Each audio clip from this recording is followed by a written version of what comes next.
내 윤년의 울타리는 탱자나무였다라는 수필을 갖고 우리 감상적 읽기 하자. 감상적 읽기가 뭔지 먼저 보자. 감상적 읽기.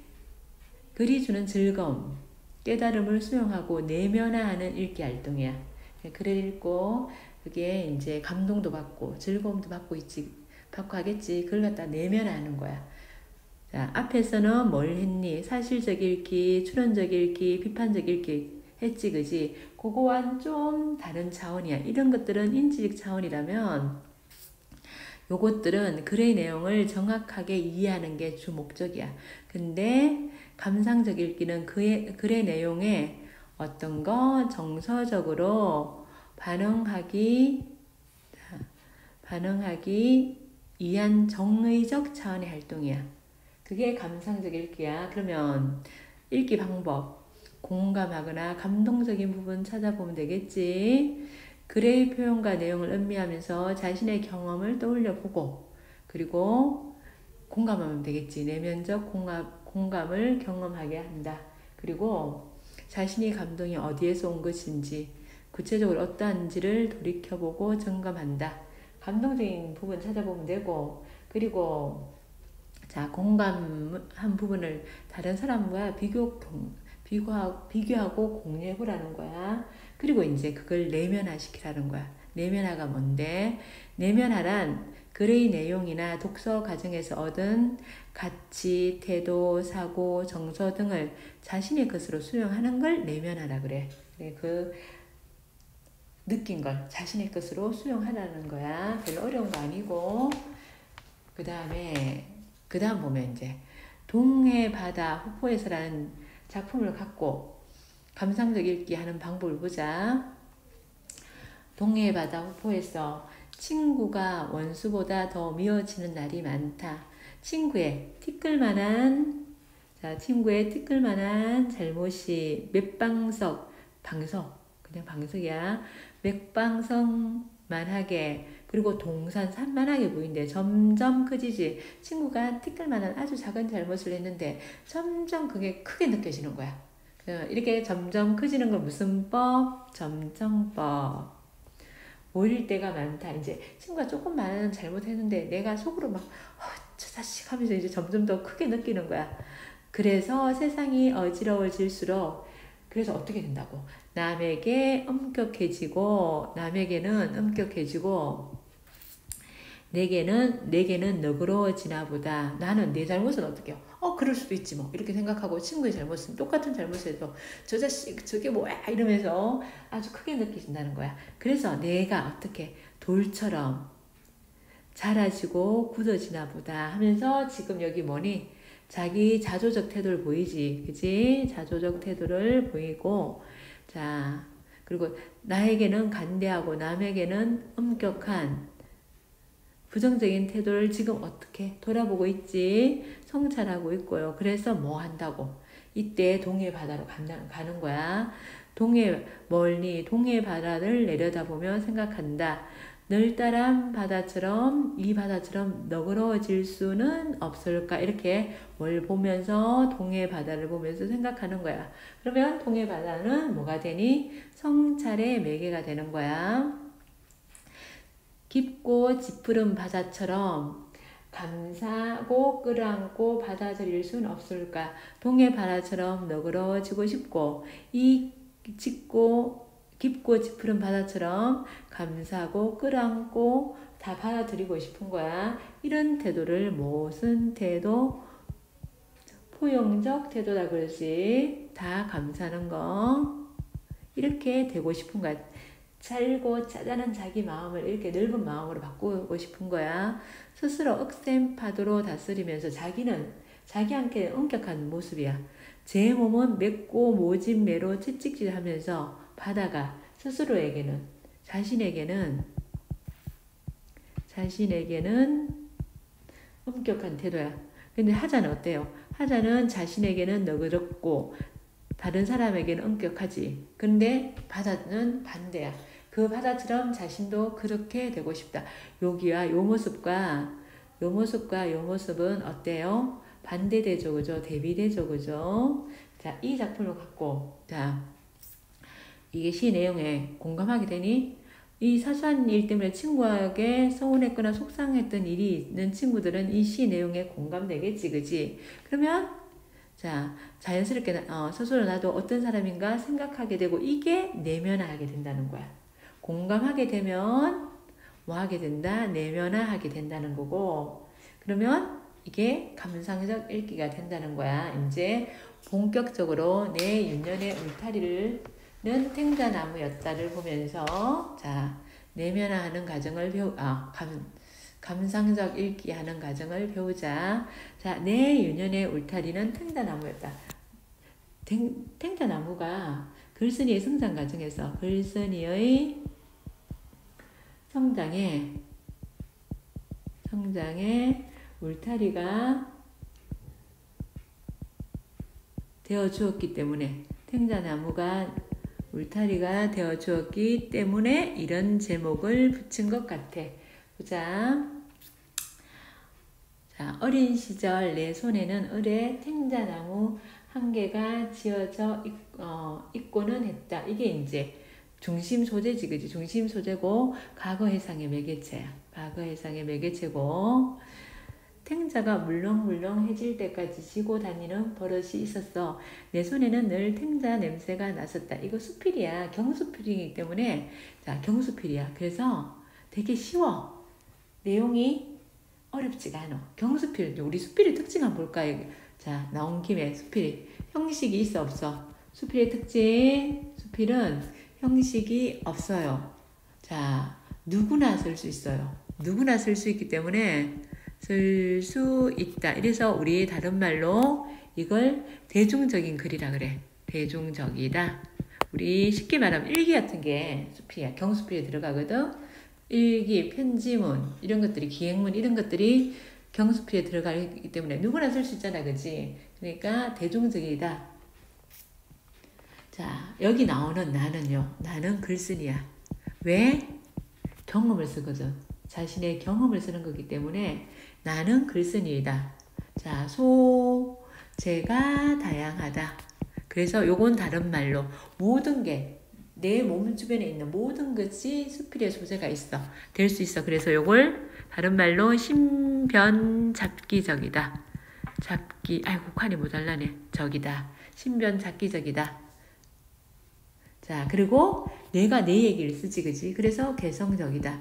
요게 수필의 특징이야. 여기도 마찬가지야. 특별한 형식이 없고, 형식은 없지만 짜임은 있지. 처음, 중간, 끝으로 짜임은 있어. 그리고 자, 굉장히 자기 어린 시절에 탱자나무를 갖고 지금 글을 전개하고 있어. 글을 해석하면서 글을 전개하고 있거든. 그래서 굉장히 읽기가 쉬워. 다른 글보다. 자, 탱자나무가 소재니까 소재가 다양한 거지, 그지? 계속 해볼게. 아이들은 먹지도 못할 푸르스름한 탱자들을 일 없이 따다가 아무데나 던져놓고는 했다. 나 역시 그런 아이들 중에 하나였는데 그렇게 따도 탱자가 남아돌 만큼 내가 살던 마을에는 집집마다 탱자나무 울타리가 많았다. 그래서 제 어린 시절 우리 마을에는 탱자나무가 많았어. 근데 이 탱자나무 갖고 어떤 걸 얘기할까? 자, 처음 부분은 어린 시절에 늘 곁에 있었던 탱자나무 울타리고요. 보통 옛날 시골집 가면 이제 시골집이 울타리가 대문이 따로 없고 있잖아. 이게 울타리로 이렇게 되어 있고 길도 이제 양옆에 울타리로 된 그런 데가 많어. 중간 부분 나아갈게. 지금도 고향 하면 탱자의 시큼한 맛, 탱자처럼 노랗게 된 손바닥. 자, 시큼한 맛은 뭐야? 미각이지. 미각이고 탱자처럼 노랗게 된 손바닥은 시각이지. 그리고 오래 남아있던 탱자의 냄새는 후각이지. 이런 자 남아있던 탱자 냄새 같은 것이 먼저 떠오른다. 고향하면 이런 것들이 떠오르는 거야. 요런 갖다가 다양한 심상, 다른 말로 뭐야? 다양한 감각으로 표현하였다. 이렇게 할 수 있지. 다양한 감각적 표현, 다양한 심상. 고향을 다양한 감각적 표현으로 떠올렸다. 이래도 같은 말이지, 그지? 그리고 뾰족한 탱자 가시에 침을 발라 손바닥에도 붙이고 코에도 붙이고 놀던 생각이 난다. 가시를 손에 붙인 손으로 악수하자고 해서 친구를 놀려주던 놀이가 우리 사이에 한창인 때도 있었다. 자그마한 소읍의 작은 마을에 자라나는 아이들이 할 수 있는 놀이란 고작 그런 것이었다. 자, 탱자와 관련된 추억을 떠올렸고요. 그래서 탱자가 이렇게 많다 보니 탱자 가시에 찔리곤 하는 일이 예사였는데 한 번은 가시 박힌 자리에 성이나 손이 퉁퉁 부었던 적이 있다. 그래서 뭐에 대해서 이 왜 탱자가 가시가 있을까? 이것에 대해서 생각하는 거야. 왜 과연 가시가 있는 것인가? 이렇게 생각하게 되었어. 벌겋게 부어오른 상처를 보면서 나는 생각했다. 왜 탱자에는 가시가 있는 것일까? 이렇게 생각한 거야. 그리고 가시가 있는 게 탱자뿐만 아니고 찔레꽃, 장미꽃, 아카시아 이런 것들이 다 가시를 가진 꽃이나 나무들을 차례로 꼽아보았다.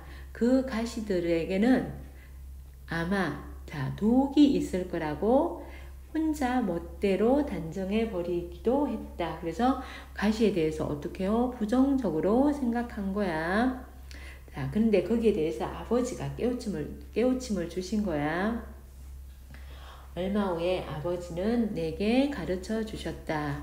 자, 가시에 대해서 아버지 때문에 인식이 바뀌었다. 여기 가시에 대해서 인식을 바꾸었다. 다르게 생각했다. 이렇게 나오면 그거 맞는 거지, 그지? 가시에 독이 있는 것은 아니고 그저 아름다운 꽃과 열매를 지키기 위해 그런 나무들이 가시가 있는 거라고. 자, 자신을 보호하기 위해서 꽃과 열매를 지키기 위해서 있다고 아버지께서 얘기해 주는 거야. 그래서 저거 독이 있을 거야. 안 좋아. 이렇게 생각했는데 아버지 말씀이 자기 자신을 보호하기 위해서 가시가 있는 거야. 이렇게 말씀해 주셨다는 거야. 자, 다른 나무들은 가시 대신 냄새가 지독한 것. 이것도 다 자기 자신을 시키는 거지. 나뭇잎이 아주 써서 먹을 수 없는 것, 쓴맛을 내는 것. 이것도 자기를 보호하는 것이고, 열매에 독성이 있는 것, 이것도 자기를 보호하는 것이고, 아주 흉하게 생긴 것, 왜? 그래서 안 따가게 하려고. 그치? 이렇게 살아있는 생명에게는 자기를 지킬 수 있는 힘, 요게 뭐라고요? 가시의 의미야.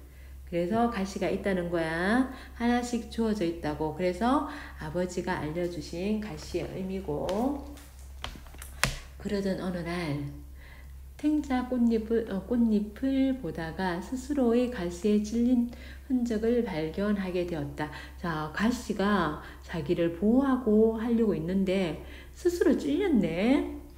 바람에 흔들리다 제 가시에 쓸렸으리라. 스스로 지키기 위해 주어진 가시가 때로는 스스로를 찌르기도 한다는 사실에 나는 알 수 없는 슬픔을 느꼈다. 이게 굉장히 역설적 상황이지. 보호하라고 있었던 건데 그게 뭐야? 자기를 찔러가지고 자기에게 상처를 주네, 그지? 그게 가시의 양면성이야.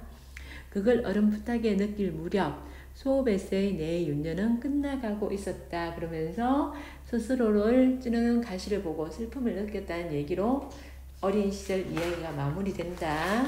그 다음 보자. 자, 언제부터인가 내 손에는 이제 이런 가시래. 탱자는 없는 거야. 더 이상 둥글고 향긋한 탱자 열매가 들어있지 않고요. 무거운 책가방, 영어 단어장, 그 다음에는 누군가를 향해 던지는 돌멩이, 때도는 술잔이 들려있곤 했다. 자, 요건 이제 이 네모들은요. 네모들은 자, 여기 밑에 있지. 삶의 무게야. 힘겨운 일상이야. 이제 살아가면서 어릴 때는 탱자 갖고 놀았지만 이제는 삶의 일상에 무거운 이런 것들. 나중에는 이제 결혼하고 난 다음에는 무거운 장바구니, 빨랫감, 행주나 걸레 같은 것들이 들고 있을 때가 더 많았대. 자, 이제 뭐가 됐니? 학창 시절을 거쳐가지고 어른이 됐지, 그지? 그런 향긋한 탱자 네모와 대조적인 어른의 삶이 나타나 있고요. 자, 탱자나무와 점점 멀어진 글쓴이의 삶이 드러나 있다. 생활의 짐은 이런 것들 다 무거운 책가방, 영어 단어장, 돌멩이, 장바구니, 빨랫감, 행주 이런 것들은 이 글쓴이가 느끼는 생활의 짐이지, 그지? 나는 누구다? 글쓴이. 나이덕 선생님이다. 그러는 동안 내 속에는 날카로운 가시들이 자라나기 시작했다. 가시는 꽃과 나무에게만 있는 것이 아니었다. 세상에 또는 스스로에게 수없이 찔리면서 사람은 누구나 제 속에 자라나는 가시를 발견한다. 자, 자기가 느낀 것을 누구나 그렇게 자기를 보호하기 위해서 가시를 세우고 있어. 이렇게 얘기하는 거지. 한번 심어지고 나면 쉽게 뽑아낼 수 없는 생자나무 같은 것이 마음에 자리 잡고 있다는 것을 뽑아내려고 몸부림칠수록 가시는 더 아프게 자신을 찔러댄다는 것을 알게 되었다. 그러니까 가시를 수용하는 태도가 필요한 이유가 이제 왜? 나를 더 아프게 찔르니까. 자, 그 후로는 내내 크고 작은 가시들이 나를 키웠다. 여기서 말하는 가시가 뭘까요? 아무리 행복해 보이는 사람에게도 그를 괴롭히는 가시가 있기 마련이다. 자, 어떤 게 가시일까? 여기서 내 내면에 키우는 가시는 어떤 거일까? 자, 어떤 사람에게는 용모, 무용모나 육체적 장애가 가시가 되기도 하고, 어떤 사람에게는 가난한 환경이 가시가 되기도 하고, 자, 나약하고 내성적인 성격이 가시가 되기도 하고, 원하는 재능이 없다는 것, 이게 가시가 되기도 하고, 그지? 그러면 어떤 게? 자신에게 주어진 한계나 약점이 가시네. 그지? 여기서 열거하는 가시네, 그지? 그죠? 개인마다 다른 형태. 니네는 가시가 뭐니? 그지? 이런 걸 갖다가, 다른 형태로 나타나는 이런 가시를 갖다가 예로 들었고, 열거했다. 우리 이런 문제는 뭐가 나는 본문, 쫙 내놓고, 여기에 담긴 표현법으로 모두 맞는 것, 기억, 다양한 심상으로, 고향의 교황을 추억하였다. 열거를 통해서 가시에 대해 설명하였다. 이런 거 찾는 거 나오지, 그지? 그러니까 하나하나 잘 봐야지, 그지? 그리고 그렇게 어렵지도 않아요. 그리고 그 가시 때문에 오래도록 왜? 가시는 자기에게 주어진 한계나 약점이기 때문에 가시 때문에 오랫동안 괴로워하고 삶을 혐오하게 되기도 한다. 왜? 자기에 주어진 약점이기 때문에. 근데 또 예시가 나온다.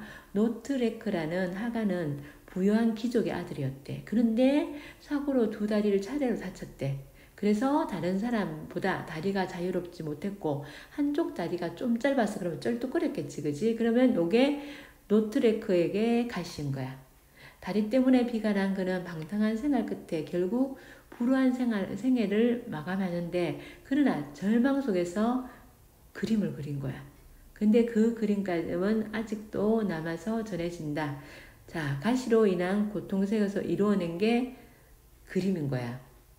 그는 내 한쪽 다리가 짧지 않았더라면 나는 그림을 그리지 않았을 것이다. 그래서 뭐가? 장애가요. 예술품을 남긴 거야. 그에게 가시는 바로 남들보다 약간 짧은 다리였던 것이다. 요것도 뭐를 들었니? 예를 들었지, 그지? 예시를 들었고, 이런 가시가 예술품으로 남았다. 그러니까 가시가 무조건 안 좋은 것만 아니라고 얘기하고 싶겠지. 노트레크의 그림만이 아니라, 자, 우리가 받아온 것이 오히려 존재를 들어 올리는 힘이 되곤 하는 것을 겪곤 한다. 이 가시가요, 우리에게 뭔가 의미 있는 것을 남긴다는 거야. 그래서 가시의 의야. 그러니 가시 자체가 무엇인가 하는 것은 그리 중요한 문제가 아닐지도 모른다. 내게 약점이 있는 거, 내게 한계가 있는 게 그게 오히려 뭔가 의미 있는 일을 할 수 있기 때문에 그 자체가 문제가 안 된다는 얘기겠지. 힘이 되곤 한다는 것은 다시 말하면 삶의 원동력이 되기도 한다는 얘기이고, 자, 오랫동안 고통받는다는 것은 요게 가시가 되겠지, 그지? 요게 가시의 의미가 되겠지. 그러면 어차피 뺄 수 없는 가시라면, 자, 가시가 니네들 바꿀 수 있는 것도 있지만, 니네들 생각해서 니네 스스로 한계를 알지, 그지? 바꿀 수 없는 것일 수도 있겠지, 그지? 그러면 어떻게 해요? 그것을 어떻게 받아들이고, 자, 요게 중요하겠지. 어떻게 받아들이고 다스려 나가냐가 더 중요하지 않을까 싶다. 그러면 어떻게 해요? 가시를 대할 때 필요한 자세가 뭐라고? 수용하는 자세라고. 뺄 수 있으면 그걸 뭐 바꿀 수 있으면 바꾸는 거야. 그런데 바꿀 수 없는 것들 있지. 수용하면, 하면 슬기롭게 이겨내는 자세가 중요한 거야. 외모 같은 거는 사실은 바꾸기 힘들지. 내가 키가 작아. 그게 나의 한계야, 가시야. 그럼 어떡해? 그거는 사실은 이렇게 늘러뜨릴 수는 없잖아, 그지? 이제 얼굴 같은 건 좀 괜찮겠다. 얼굴 성형을 한다든가 뭐 이렇게 할 수는 있겠지만은 뭐 바꿀 수 없는 것을 어떻게 해요? 받아들이는 게 중요하겠지, 그지? 그리고 그걸 갖다 다른 방향으로 긍정적으로 생각하는 게 중요하겠지. 그리고 계속 갈게. 그것마저 없었다면 우리는 인생이라는 잔을 얼마나 쉽게 마셔버렸을 것인가. 자, 인생을 갖다가 잔이라고 표현했다, 그지? 언유법을 사용했다, 그지? 언유법. 인생의 소중함과 고통의 깊이를 채 알기도 전에 얼마나 웃자라 버렸을 것이다. 그러니까 어떻게요? 이게 이 말은 맞네. 우리에게 이런 한계 이런 게 없다면 우리가 얼마나 잘난 척하면서 뻐기면서 살았을까? 그지? 그렇게 웃자라 버렸다고 표현하는 거야. 실제로 너무 아름답거나 너무 부유하거나 너무 강하거나 너무 재능이 많은 것 이런 것들이 뭐 가시가 없는 삶이지. 이런 것들이 밑에 봐봐. 가시를 경험하지 못한 채 웃자라 버린 경우. 자, 너무 잘난 사람이 외려 나중에 인생이 망가지는 경우들 많거든. 그게 이제 웃자랐다고 표현하는 거야. 그런 점에서 사람에게 주어진 고통, 그 날카로운 가시야말로 그를 겸허하게 만들어줄 선물일 수 있다. 그러니까 어디가 가시가 무조건 나쁜 게 아니고요. 그게 사람을 겸손하게 만들고 더 노력하게 만들고 그래서 더 성숙하게 한다는 거야. 그리고 자, 뽑히기를 간절히 바라는 가시야말로 자, 끌어안고 살아가야 할 존재인지 모른다. 그래서 요거 역설적 표현이지. 자, 뽑히기를 바라는데 그걸 자, 우리가 받아들이고 살아야 되니까, 그지? 그래서 역설적 표현, 이런 거 놔두고 역설적 표현을 사용하여 가시의 의미를 강조하였다. 이러면 맞는 표현이지. 그지? 자, 니네들 문제를, 이런 것들은 하면서 뭘 생각하라고요? 이런 것들을 하면서, 이제 지문을 읽으면서, 자, 선생님들이 어떻게 문제를 낼까? 아, 역설적 표현 나왔다. 그러면 역설적 표현하고 엮어서 내겠다. 이런 걸 자, 니네들이 문제를 만들어 보면서 그러면서 공부해. 그러면 훨씬 더 오래 기억이 남고 그리고 또 이렇게 문제를 딱 봤는데 내가 생각했던 문제가 딱 나오면 어떡해요? 우와, 나왔다. 기쁘잖아, 그지? 그렇게 공부해. 그 다음 갈게. 가시 박힌 상처가 벌겋게 부어올라 마음이 쉽게 가라앉지 않는 날. 나의 한계 때문에 이 가시는 한계 약점이잖아, 그치? 한계나 약점 때문에 괴로울 때 나는 고향의 탱자나무 울타리를 떠올리곤 한다. 둥근 탱자를 손에 쥐고 다니던 그때, 탱자 가시로 장난치곤 하던 그때, 내 삶에 이런 가시들이 돋아나리라고는 짐작조차 할 수 없을 그때는 어떻게 해요? 평화로웠지, 그지? 평화롭던 윤년의 울타리가 탱자나무가 되어 있다는 사실이 내게는 어떤 전원처럼 받아들여지는 것이다. 그러니까 탱자나무 울타리가 인생에서 누구나 가시를 가지고 살 수밖에 없다는 깨달음을 전해준 듯이 느껴진다고. 그게 나의 울타리가 돼가지고 위로가 된다고. 내가 너무 지금 힘들고 어려워. 그러면 어린 시절 그때 평화로운 때를 생각하면 위로가 되는 거야. 그래서 탱자나무가 울타리가 된다고. 내 윤년의 울타리가 되는 탱자나무라고 표현하는 거야. 내게 위로가 되는 어린 시절의 탱자나무. 내가 힘들고 어려울 때 그때를 생각하면 참 위로가 된다 이 말이야. 내게 열매와 꽃과 가시를 처음으로 가르쳐 준 나무, 내가 살아가면서 잃어버려야 할 것과 지켜야 할 것을 동시에 보여준 그 나무, 보여준 나무. 그러면서 나와 함께 좁은 나이테를 늘려가고 있는 탱자나무. 자, 내게 살아가면서 잃어버려야 할 것 뭐야? 가시를 부정하는 태도, 이게 잃어버려야 할 거고, 자, 그리고 지켜야 할 것은 가시를 통해 얻는 겸허한 자세, 겸손한 자세죠. 요게 지켜야 할 것이고, 나와 함께 나이테를 늘려간다는 것은, 나이테를 늘려간다는 것은 그만큼 나이 먹는다는 거지. 자, 함께 성숙해짐을 얘기하는 거야.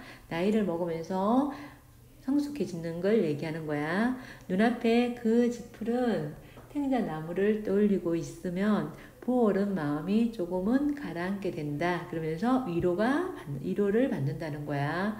언젠가 탱자나무 울타리를 다시 지나게 된다면 아마도 나는 그 사이 더 굵어진 가시들을 조심조심 어루만지면서 모으라 중얼거릴 것이다. 그러고는 오래전에 잃어버린 탱자 하나를 슬그머니 따서 주머니에 넣고는 그 푸른 울타리를 총총히 떠날 것이다. 만일 가시들 사이에서 키워낸 그 향기로운 열매를 내게도 허락해 준다면, 향기로운 열매 고통을 받아들이고 견딘 결과 얻은 결실이겠지, 그지?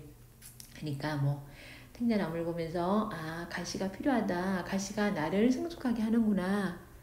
그렇게 생각하는 거지. 앞에 다시 넘어가가지고 우리 옆에 정리 좀 해보자. 자, 몇 쪽 갔냐면 136쪽으로 가자. 자, 136쪽으로 가면 옆에 있지. 이건 경수필. 경은 가벼울 경자야. 가볍게 자기 체험을 우리에게 통해서 교훈을 주는 거야. 삶에서 만나는 상처와 고통을 회피하지 말라고. 이건 우리 내면에 가시고 이걸 받아들이자고. 슬기롭게 이겨내는 것의 중요성을 얘기했고요.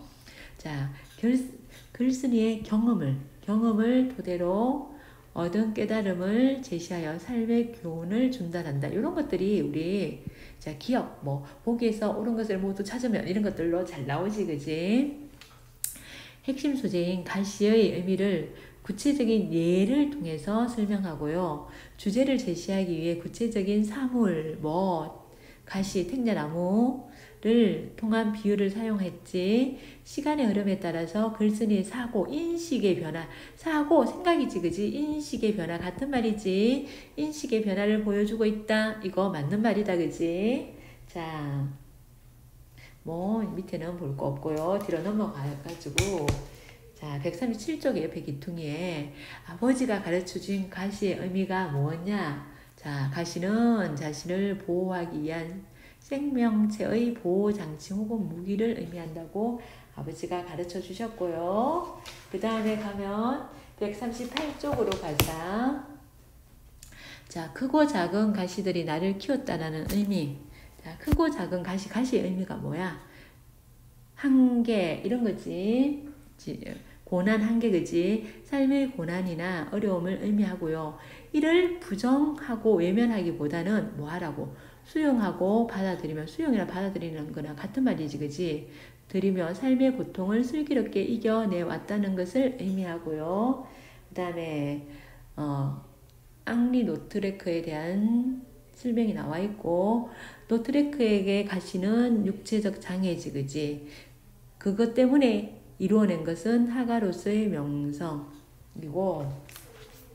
그 다음에 가면 이제 139쪽에 가면 옆에 교과서 확인 내용은 그냥 읽어봐. 선생님 안 보고 갔는데 이게 교과서 확인 내용 같은 말이 반복되고 있으니까 읽어보고 문제 푸세요. 자, 삶의 가시가 없었다면 인생이란 잔을 쉽게 마셔 버렸을 것이라는 말의 의미. 자, 삶의 고난이 없었다면 자신의 가진 것에 감사함 알지 못하지. 그지? 교묘한 자세 없어. 이거 없을 것이고. 즉 인생의 소중함과 인생에서의 고통의 깊이와 의미를 알지 못했을 것이라는 의미이고요. 그 다음에 가면 나에게도 탱자나무와 같은 존재가 있는지 니네가 생각해봐. 선생님은 운동도 못하고요, 노래도 못하고요, 얼굴도 예쁘지 않고요. 너무 단점이 많아. 그리고 글쓴이에게 잃어버려야 할 것과 지켜야 할 것. 잃어버려야 할 것은 가시를 부정하거나 부끄럽게 여기는 태도. 자기의 단점, 한계, 이걸 갖다가 부끄럽게 여겨야 돼. 부끄럽게 여기는 거, 그거 부끄럽게 여기면 안 된다는 소리지, 그지? 그리고 지켜야 할 것은 가시를 통해 얻는 겸허한 자세가 지켜야 할 것이고, 그리고 이제 그 다음 보면, 그 다음 우리 이제 학습 활동으로 가자. 학습 활동으로 가면요. 가시는요, 이게 바늘처럼, 식물에 붙은 바늘처럼 뾰족하게 도란한 것, 물고기의 잔뼈를 가시인데, 여기서는 삶의 가시, 삶을 어렵게 하는 고난이나 장애지, 그지? 구체적인 건 뭐 용모나 육체의 장애라든지, 가난한 환경이라든지, 나약하고 내성적인 성격이라든지, 원하는 재능이 없는 것. 선생님 여기 다 해당 사항이 있는 것 같은데, 그리고 이런 것들이 우리 여기에 예로 제시되어 있지, 그지? 그 다음에 이제 탱자나무를 내 윤년의 울타리라고 표현한 것 이유를 보면, 글쓴이는 탱자나무와 관련된 어린 시절의 경험을 통해 가시의 의미를 알게 되었고, 이를 계기로 삶의 고난을 받아들이며 성숙한 삶을 사는 깨달음과 지혜를 얻을 수 있었고, 그리고 그래서 탱자나무가요, 그리고 위로도 받지, 그지? 나중에 위로도 받고 하니까 탱자나무가 글쓴이의 성장에 든든한 울타리가 되어주었기 때문에 이와 같은 비유를 써서 제목을 쓴 거야. 글쓴이가 탱자나무 가시를 통하여 깨달은 바, 누구나 마음속에 탱자나무와 같은 가시가 자라고 있다. 이런 가시로 인해 상처 입기도 하지만 때로는 그 가시가 나를 지켜주는 힘이 되기도 해요. 그래서 살면서 겪는 고통과 어려움을 벗어나려 하기보다는 뭐하라고? 받아들이고 고통을 다스릴 때 성장할 수 있고 인생의 소중함을 느끼며 겸허하고 성숙한 인생을 살 수 있기 때문에, 이걸 글쓴이가 깨달은 거야. 그 다음엔 공감한 건 한번 니네가 생각해봐. 읽어보시고요. 그 밑에 거는 다 그냥 읽어보시고 그 다음에 가자. 등이라는 시가 하나 나왔는데 요게 이제 읽어봐. 등이 가려운 때가 있다. 시원하게 긁고 싶지만 손이 닿지 않는 곳, 그곳은 내 몸에서 가장 반대편에 있는 곳. 신은 내 몸에 내가 결코 닿을 수 없는 곳을 만들 수 있다. 좀 닿는데? 좀 700원은 웬만하면 닿는데? 볼 수는 없지. 볼 수는 거울을 통해서 이렇게 볼 수 있지. 볼 수는 없는데 웬만하면 손 닿아가지고 웬만한 거 아니면 긁을 수 있는데. 삶은 종종 그런 것이다. 지측에 두고도, 가까이 두고도, 지측은 가까이라는 거야. 가까이 두고도 닿지 못한다. 나의 처음과 끝을 한눈으로 보지 못한다. 앞모습만 볼 수 있는, 그치, 볼 수는 없어, 그치. 두 개의 어두운 눈. 왜 어두운 눈이라 그래? 앞모습만 볼 수 있기 때문에. 요게, 그치. 나의 세상은 재단되었다. 손바닥 하나로는 다 쓸어주지 못하는 우주처럼 넓은 내 몸 뒤편엔 입도 없고 팔과 다리도 없는 눈먼 내가 살고 있다. 나의 배후에는 나의 정면과 한 번도 마주 보지 못한 내가 살고 있다. 그렇죠? 여기 뒤에는 안 보이지, 그지? 요 시를 통해서 이 시는요, 보자. 이 시는요, 등이라는 신체 부위를 소재로 하여 가까이 있으면서도 소중함을 인식하지 못하는 존재에 대해서 이야기하고 있어. 그래서 우리가 이제 우리 가려워도 이렇게 이제 그리지 못하는 부분이 있긴 해. 가려워도 제대로 그리지 못하는 보편적인 경험을 토대로 우리가 이제 이거 한 번씩은 다 해봤잖아, 그렇지? 그래서 삶에 대한 성찰을 이끌어내고 있고요. 그리고 이제 우리 등은 우리가 보지는 못하지, 그지? 그래서 보면 우리가 항상 보는 것은 다른 사람의 등이고요. 나의 등 뒤에 무엇이 있는지 아는 것은 내가 아니라 오히려 다른 사람이다. 누구 바보 이렇게 딱 붙여놔도 나는 모르고 딴 사람 막 가면서 웃잖아, 그지? 이것처럼 우리는 살아가면서요, 자신의 모습을 온전히 알 수 없고 조금씩 부족한 면을 가지고 있다. 내 신체의 일부지만 오히려 그 존재를 알기 어려운 등처럼 가까이 있으면서도 그 소중함을 잘 인식하지 못하는 대상도 많다. 이러한 부족함 때문에 삶은 더 의미 있게 만들어주기도 한다. 이런 부족함이요, 삶을 의미 있게 만든대요. 내가 모르는 나의 모습을 누군가를 통해 채워나갈 수 있고, 또 나 역시 다른 사람의 부족함을 채워주는 소중한 존재가 될 수 있다는 거야. 자, 그래서 여기는 가까이 있으면서도 소중함을 인식하지 못하는 존재에 대해서 잘 돌아보게 만드는 거야. 상징적인 시요. 등은 상징적으로 쓰였지, 그지? 주제를 나타내고 신체적 현상을 바탕으로 삶에 대한 깨달음을 나타내는 거야. 자, 그 다음에 가면, 그러면 이 시에 나온 등의 의미, 가까이 있으면서도 소중함을 인식하지 못하는 존재고, 그런 소중한 존재가 뭐 있는지는 생각해보고, 여기까지고 뒤에 또 다른 평가 문제 지금 풀어봅시다. 자, 수고했습니다.